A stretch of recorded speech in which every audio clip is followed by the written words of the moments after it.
पैलवान शिवराज राक्षे यांच्यावर 3 वर्षाची बंदी घातली आहे म्हणून तुम्हाला काय वाटतं? हे चुकीचा निर्णय आहे त्यांचा ना, चुकीचा निर्णय आहे.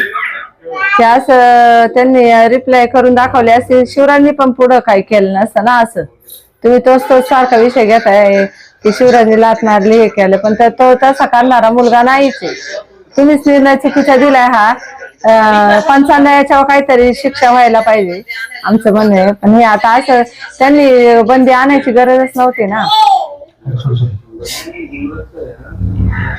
म्हणून मग आमचं फक्त एवढंच होतं, रिप्लाय करून दाखवा.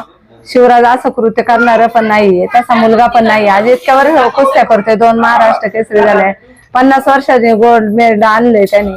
मग असं तुम्ही त्याच्यावर निर्णय घेतलाय कसा? स्वतःच्या मनाने सगळा निर्णय घेतलाय की निलंबित करणार, असं कसं काय निर्णय? 95 पण याच्यावर काहीतरी कारवाई झाली पाहिजे ना.